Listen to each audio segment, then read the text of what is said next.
Alright, so find the equation of slope-intercept form, so that's y equals mx plus b, that has a slope of 3 and a y-intercept of 8.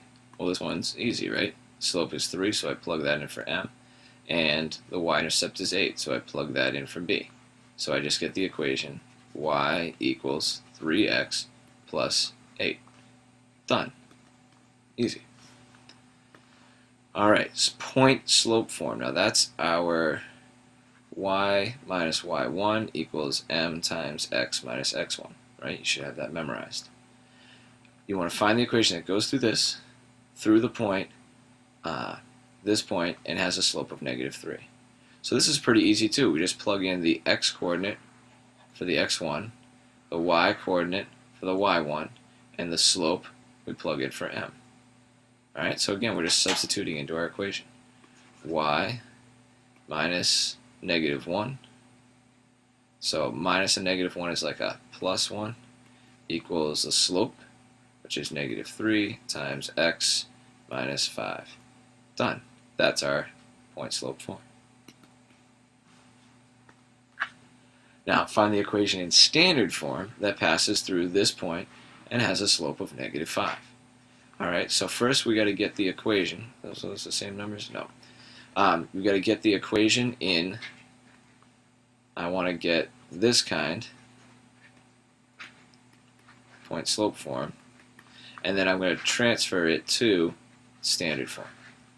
So that gives us the slope. We have, and the coordinates, negative 6 for y, so y minus minus 6 is y plus 6 equals negative 5 times x minus 5. So that's our equation, but it's not in the right form. So I have to distribute the negative 5. Gives me y plus 6 equals negative 5x plus 25. And then I need to minus the 6 over, and that'll cancel that here. And then it gives me y equals negative 5x plus 19. So that would be the slope-intercept form, but it wants standard form, which looks like this. X plus by equals c with no fractions. So we have no fractions to worry about. Add the 5x over, and we get 5x plus y equals 19. Alright, point slope form. Again, we've talked about what that one is. And what I want to do is, I don't have the slope now. I need the slope. I have an x and a y. It doesn't matter which one I use, but I don't have the slope. So I need to find it. So I'm going to rewrite this so it's easier for me to look at.